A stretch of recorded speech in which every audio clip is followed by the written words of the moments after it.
Aquí hemos tenido experiencias de todo tipo, ¿no?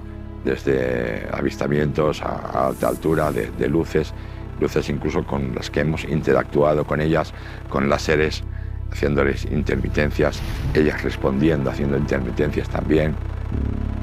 Tuvimos una experiencia que fue la primera vez que, antes de que viniéramos con los grupos de contacto, con Richard, con Sol, su mujer Rosa y yo, en el parking que hay al fondo del valle, mientras estábamos comiendo unos bocadillos de queso. Nos dimos cuenta, mientras estábamos hablando y comiendo, que había como una luminosidad blanco-azulada que alto a nuestro alrededor, ¿no? Que lo iluminaba todo. Y en un momento, sin pensar ni comentarlo, los cuatro alzamos la vista y había un objeto sobre nosotros del cual salía un haz de luz que nos envolvía. Nos estaba pues casi cañoneando con una luz. Y a partir de ahí no solo han sido luces, que de hecho habéis fotografiado, también incluso objetos de apariencia metálica, sino que incluso, yo no sé si atreverme a decir que habéis visto a sus tripulantes, pero desde luego era gente que no parecía ser de aquí. Tuve la oportunidad de ver salir una figura humana, o sea, como si fuera una persona, pero toda de luz. Salir de una zona de un bosque, recorrer 2-3 metros y volver a entrarse dentro del bosque a una velocidad muy rápida. Fue algo inesperado que te quedas como sorprendido. No produce miedo, no produce temor, ¿no? Porque estás muy tranquilo en este lugar. Mira, Diego, yo no sé si mis dudas se despejan. Creo que además incluso hasta me hago muchas más preguntas, ¿no? Con testimonios como el tuyo. Pero sí tengo la sensación de que si en algún momento futuro tiene que ser, será en un sitio como este. Desde luego es muy extraño que en la inmensa mayoría de casos de encuentros cercanos con ovnis, donde los ovnis aterrizan y descienden sus ocupantes, estos ocupantes sean hasta cierto punto muy similares físicamente a los seres humanos. Es decir, que en la inmensa mayoría de los casos estas entidades, estos supuestos tripulantes de los ovnis, tienen cabeza, tronco y extremidades. Esto es absolutamente extraño y raro, porque lo habitual sería que una civilización extraterrestre que nos visite desde los confines de nuestra galaxia o desde otra galaxia tuviera una constitución física de forma absolutamente diferente. Esto es algo inexplicable. Es como si la inteligencia que está detrás del fenómeno ovni creara un gran teatro para mostrarse a los testigos, y parte de ese teatro son los seres, las entidades. Y si hay un lugar donde estas entidades no solo se han manifestado, siempre a decir de los testigos, sino que además no tenían nada que ver con lo que habitualmente refieren precisamente los testigos, esa es la Conca de Tivisa, en Tarragona, una región muy montañosa y con un laberíntico sistema natural de grutas, al margen de ser uno de esos puntos fundamentales en la geografía ufológica española. Cuando se recorre el camino que como una estrecha serpiente lleva al lugar donde ocurrieron unos sucesos difíciles de explicar, da la impresión de estar viajando de golpe a una época pasada. Y es que el pequeño y remoto enclave perdió el anonimato en el mes de agosto de 1968. La historia fue a más cuando aparece en escena un hombre que asegura llamarse Sebastián Mateu y que publica una nota en cartas al director del periódico Telexpress asegurando que su cuñado Juan, que prácticamente cada fin de semana acudía a un huerto que tenía muy cerca de su población, a esto de las 6 de la mañana, observa cómo hay algo posado literalmente en el campo, algo que no es capaz de identificar. Además, al lado del objeto hay otros dos seres que parecen estar vestidos de blanco. Quizás más que seres hablamos de criaturas, porque realmente no se corresponde con el prototipo que suelen contarnos, ¿no?, los testigos de este tipo de avistamientos. No es el clásico humanoide. Él decía que era lo más parecido a una especie de pulpos. La cuestión es que aquellos seres, aquellas criaturas, montaron en el objeto y ya no se les volvió a ver. El relato de lo que ocurrió fue, como ya hemos dicho, recogido en las páginas del vespertino Telexpress. Continuaba así. En esto el perro se puso a ladrar y al mirar Joan hacia otro lado, vio dos cosas que corrían a unos 100 metros de él y se dirigían hacia la cosa brillante.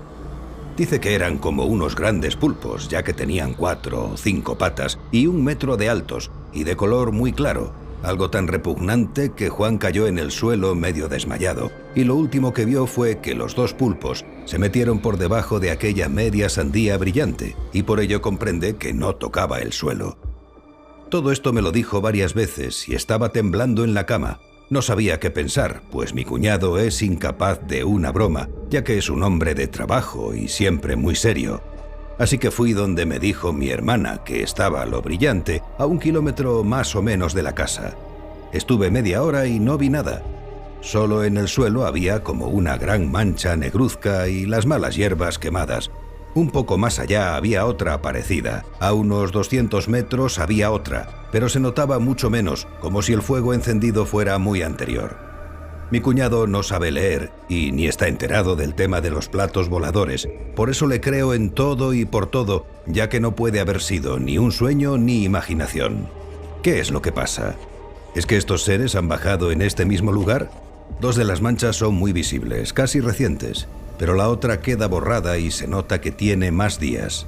Le digo todo lo que sé por si alguien puede dar una opinión. Lo he explicado a un par de amigos y estos días hemos estado mirando el lugar por la mañana y por la noche, pero hasta ahora todo está tranquilo. Firmado Sebastián Mateu, Mas de Darmós, Tivissa, Tarragona. La historia era tan rocambolesca que da la sensación de que si realmente Sebastián Mateu existió, era casi imposible que alguien se inventase algo así. Podemos imaginar que a partir de entonces cientos, miles de personas acuden hasta este lugar en peregrinación como si fuera una especie de ventana al cosmos con la que, a través de la cual era posible contactar precisamente con inteligencias de otros planetas. Y claro, se produjeron más testimonios. Si alguien ha investigado durante años lo que aquí sucede, ese es nuestro compañero Josep Guijarro. Él está convencido de que algo ocurre desde hace décadas, difícil de explicar, pero también que el lugar tiene mucho que ver con ello.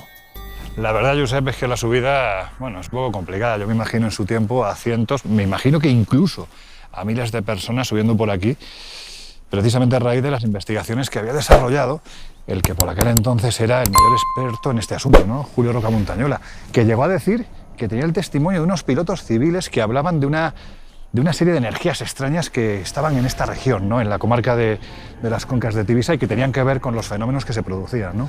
Así es, recopiló, por ejemplo, el testimonio de José Antonio Ruiz, un piloto que, volando bajo en la zona de las Concas, tuvo que aterrizar de emergencia porque todos sus instrumentos magnéticos se vieron alterados. Oye, Josep, de hecho las brújulas tengo entendido que también se volvían locas y hay quien atribuye a ese óxido férrico que hay en el subsuelo, pero también, en base a las investigaciones del citado Roca Montañola, hay quien piensa que se podría deber a los no identificados y quién sabe si a los tripulantes de estos objetos, ¿no? Sí, porque Roca Montañola, que fue un parapsicólogo muy conocido a raíz de la creación de una revista decana de estos temas que era Karma 7, vino a este lugar y él dedujo que por las características geológicas, aquí hay un tipo de geología kárstica, podían existir cavidades que albergaran esos platillos volantes que tanta gente veía de día y de noche en la zona de las Concas de Tivissa. Josep, uno de los conceptos que más se repitió por aquel entonces, en base a las investigaciones de Julio Roca Montañola, era francamente extraño. Él hablaba de cuevas ultradimensionales. ¿Esto qué es? Sí, Julio Roca Montañola recogió un testimonio de los alrededores que había manifestado haber tenido una experiencia sobrenatural en el interior de una cueva que disponía de una especie de altar y en el que, bajo determinadas condiciones, dabas el salto a otro universo o a un universo paralelo, que inmediatamente, en base a lo sucedido el 24 de agosto del 68, se relacionó con el tema de los no identificados, con el tema de los ovnis. Claro, hay que decir que la diversidad de fenómenos que se produjeron aquí casi iba unida a la enorme cantidad de testimonios. Y hubo quien incluso habló de bases extraterrestres. Se basaban básicamente en la gran cantidad de luces que salían de estas montañas que nos rodean, de las luces que parecían salir de la propia Tierra y de las experiencias que algunas personas habían tenido, por ejemplo, aquí, en la ermita de San Blai. En este caminito que hemos recorrido para subir hasta aquí, hubo 2 personas, concretamente, que vieron una especie de monja detrás de la que iba una especie de santa compañía peculiar, porque en lugar de ser encapuchados tradicionales, eran seres con el aspecto folclórico que todos atribuyen a los extraterrestres. Cabeza grande, ojos rasgados de color negro, que iban detrás de esa especie de monja recorriendo este entorno.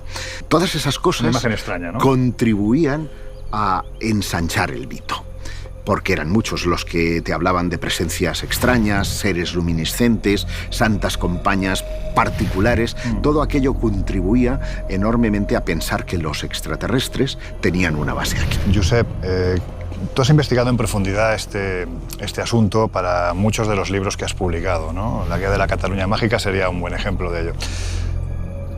¿Con qué testimonio te quedas? ¿Cuál es ese que dices, bueno, me llama especialmente la atención por encima del resto? Uno de los que me llamó la atención en su día fue el testimonio de Àlex Vinaixa, un agricultor de Tivissa que, yendo con su tractor, se dio de bruces precisamente con una de esas luces brillante, destelleante, que se dirigía hacia él, ¿no?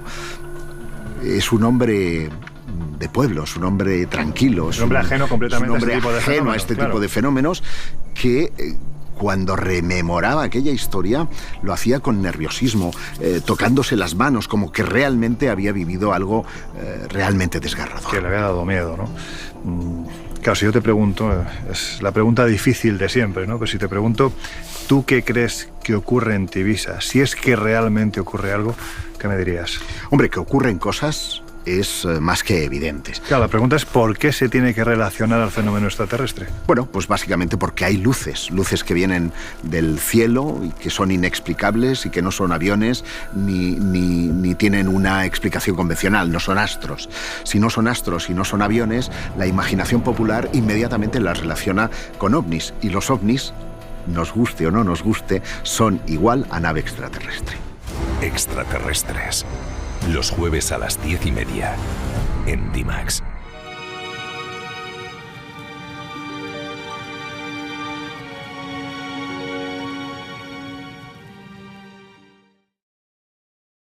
Nadie mejor que un piloto sabe lo que cada día sobrevuela nuestras cabezas. Pero, ¿y si no siempre fuese así?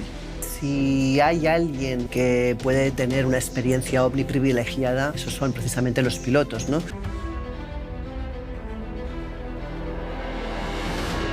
El 25 de junio de 2021, la mirada de los ufólogos de todo el mundo y de muchos curiosos estaba puesta en lo que el Pentágono estadounidense iba a comunicar a través de un informe cuyo destinatario era el presidente Biden. En él hablaba de los extraños avistamientos y de las grabaciones obtenidas por sus pilotos, al extremo de que en algún caso incluso estuvieron a punto de colisionar con dichos ovnis, con peligro real de muerte. Las conclusiones no pudieron ser más contundentes. El grupo de trabajo sobre fenómenos aéreos no identificados elaboró un informe, según diversas fuentes, de alrededor de 200 folios, que fue a parar a los más importantes cargos políticos y militares de los Estados Unidos, entre ellos al presidente de los Estados Unidos, a Joe Biden. Este informe estudió 144 casos de encuentros de pilotos militares de la Marina de los Estados Unidos con ovnis. Tan solo uno tiene una explicación coherente. Al resto llegan a afirmar en el informe que probablemente se deben a una casuística ovni, cosa inverosímil porque es la primera vez que casi públicamente se afirma con semejante contundencia que el fenómeno ovni existe. La conclusión parece ser bastante clara. Y la sensación que da es que a partir de ahora hablar de objetos volantes no identificados no va a suponer un estigma para aquel o aquella que lo haga. De hecho, el ejército norteamericano ha reconocido en este informe que hay un porcentaje muy elevado de avistamientos protagonizados por auténticos Top Gun, es decir, la élite de pilotos de sus ejércitos para los que no tienen explicación. Yo creo que esto es lo más cerca que vamos a estar de que admitan que una inteligencia, quién sabe si de otro planeta, ha llegado a manifestarse al punto de jugar con los propios pilotos. Pero hay que decir que esto no es nada nuevo. Ya en noviembre del año 1979, en suelo, bueno, más bien en cielo español, se produjo un incidente ovni que forma parte de la historia de la ufología en Europa. El caso Manises es, sin duda alguna, el incidente ovni más importante de la ufología en nuestro país. Ocurrió la noche del 11 de noviembre de 1979.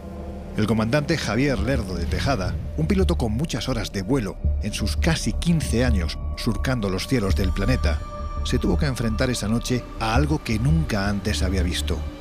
Frente a la cabina había unas luces rojas muy potentes que realizaban movimientos extraordinariamente veloces y que se aproximaban amenazantes. Así fue la conversación entre el comandante Lerdo de Tejada y la torre de control del aeropuerto valenciano de Manises, sobre cuya vertical se encontraba el avión Super Caravelle con 109 pasajeros a bordo. Barcelona, TAE 297. TAE 297, dígame. Confirma usted, tenemos algún tráfico próximo a nosotros, a nuestra izquierda, aproximadamente unas 4 o 5 millas. 297, en negativo, no hay tráfico notificado. Tenemos dos señales de luces rojas, como ahora unas 3 millas a las 10 de nuestra posición. Aproximadamente a la misma altura. A las 10 de la posición, a unas 3 millas a la izquierda de su posición ahora. Afirmativo. Y TAE 297, ¿me confirma las luces están en el mar o están en el aire? El avión es un tráfico y está aproximadamente a nuestra altura. Ahora estamos librando nosotros el 250. Este tráfico andará por entre 23 y 26. TAE 297, ¿me confirma si va en su misma dirección? Afirmativo, lo tenemos cada vez más cerca.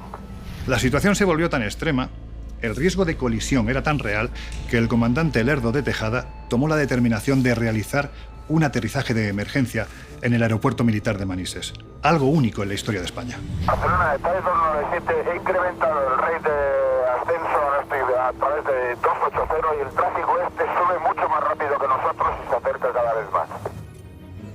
297 recibido. Barcelona, TAE 297, pongo rumbo a Valencia. De acuerdo, ¿desea que llamemos a algún interceptor de la defensa? Si es posible, sí, información, porque el tráfico está a menos de media milla y ahora mismo ha bajado un montón. Ha bajado, ahora debe estar unos 3.000 pies por debajo de nosotros. De acuerdo, vamos a comunicar con defensa por si sale algo. De acuerdo, ahora mantengo 290, me voy al borde de Valencia. El piloto sigue sin entender qué es lo que está ocurriendo y cuando ya decide, pues primero elevar la nave y ve que aquellas luces le siguen, asustado lógicamente por el peligro que eso puede comportar para el vuelo, decide hacer un aterrizaje de emergencia en Manises, en Valencia. Hubo, si no recuerdo mal, como 40 testigos, entre ellos el director del aeropuerto, Morlán, y bueno, ellos vieron varios objetos moviéndose en la zona, sobre el aeropuerto, e incluso en un momento determinado ellos encienden las luces de pista porque piensan que se trata de un tráfico que va a tomar tierra. Cuando ya el Super Caravelle de la compañía TAE está en aproximación al aeropuerto de Valencia y se ha desviado de su ruta, los controladores le piden a Lerdo de Tejada si creen oportuno que un interceptor de la defensa despegue para tratar de identificar a ese objeto que ha llegado a situarse a media milla de distancia. Y en la base de los Llanos, en Albacete, está preparado para salir el capitán Fernando Cámara. Fernando Cámara me contaba que lo que más le impactó no fue ver los ovnis o perseguirlos, no, sino que cuando él pensaba voy a activar la filmadora del avión, la filmadora quedaba colimada, anulada.